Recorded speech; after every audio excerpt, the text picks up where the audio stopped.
എങ്ങനെയാണ് സുരക്ഷാ മാനദണ്ഡങ്ങൾ ലംഘിച്ചുകൊണ്ട് ചാനൽ ക്യാമറകൾ എത്തിയത്? ഈ ചാനൽ ക്യാമറകൾ ഉണ്ടാക്കിയ സ്പാർക്കാണ് ഒരുപക്ഷെ ദുരന്തത്തിന് കാരണം എന്ന് ഇപ്പോൾ സംശയിക്കുന്നുണ്ട്. അതുകൊണ്ട് തന്നെ നിയമവിരുദ്ധമായി ഈ വെടിക്കെട്ട് പുരയിലെത്തി ദൃശ്യങ്ങൾ ചിത്രീകരിച്ച മാധ്യമ പ്രവർത്തകരെ പ്രതി ചേർക്കണം.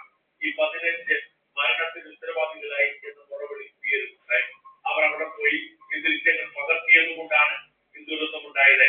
അവരെ വെറുതെ വിടരുത് എന്ന് നീതിബോധമുള്ള മനുഷ്യർ ആവശ്യപ്പെടുന്നു. മനോരമയിലെ മുതിർന്ന ലേഖകനായിരിക്കവേ ജോലി രാജിവെച്ച് ബിസിനസ് ലോകത്തേക്ക് ഇറങ്ങിയ BK സോമൻ ഇതേക്കുറിച്ച് വിശദമായി ഒരു റിപ്പോർട്ട് എഴുതിയിട്ടുണ്ട്. എല്ലാവരുടെയും കണ്ണു തുറപ്പിക്കേണ്ട ഒരു റിപ്പോർട്ടാണ് അത്. ഒന്നുകൂടി വായിച്ചു നോക്കിയത് 20 വർഷം മുമ്പ്, അതായത് 2006 മെയ് 4-ന് പാറമേക്കാവിന്റെ വെടിമരുന്ന് ശാലയ്ക്ക് തീപിടിച്ചത് മാധ്യമ പ്രവർത്തകർ അവിടെ നിന്ന് ഫോട്ടോ എടുപ്പും വീഡിയോ ഷൂട്ടും കഴിഞ്ഞതിന്റെ തൊട്ട് പിന്നാലെയാണ്. സിറ്റിയിൽ നിന്ന് 5 കിലോമീറ്റർ ദൂരെ പാടുകാടായിരുന്നു സംഭവം. കരാറുകാരൻ വെണ്ണൂർ മേക്കോണത്ത് രാധാകൃഷ്ണൻ എല്ലാം പറഞ്ഞു കൊടുത്തു. സർപ്രൈസ് ഐറ്റങ്ങൾ ഒഴിച്ച് അഭിമുഖവും നടന്നു.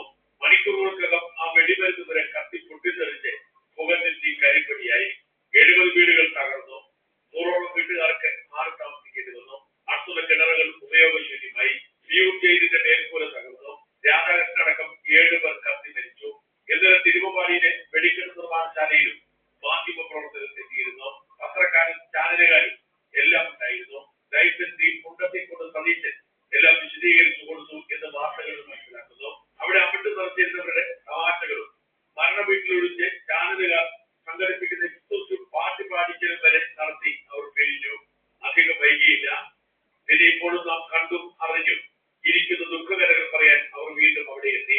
ഒന്ന് പ്രശ്നം വെച്ച് നോക്കിയാലോ, വളരെ സെൻസിറ്റീവായ ആർക്കും പ്രവേശനമില്ലാത്ത വെടിമരുന്ന് ശാലയിലേക്ക് സെൻസിറ്റീവായി ഇലക്ട്രോണിക് ഗാഡ്ജറ്റുകളുള്ള ഉപകരണങ്ങളുമായി ശാസ്ത്രീയ പരിശോധനയ്ക്ക് ശേഷം ഔദ്യോഗിക അനുമതിയോടെയാണോ അനുവദിച്ചതെന്ന് അന്വേഷിക്കണമെന്ന് ഉദ്യോഗസ്ഥർ ആവശ്യപ്പെട്ടിട്ടുണ്ട്.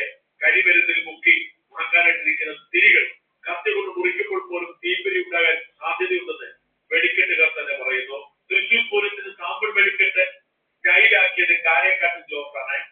1968-ൽ പാറമേക്കാവിന്റെ വെടിക്കെട്ട് ജോസ് ഏറ്റെടുത്തു.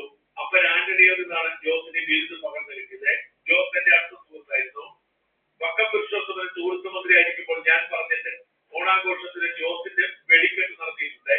തിരുവനന്തപുരം സെക്രട്ടേറിയറ്റിൽ ജർമ്മൻ ടിവിക്ക് വേണ്ടിയും ഞാൻ ജോസിന്റെ വെടിക്കെട്ട് നടത്തിയിട്ടുണ്ട്.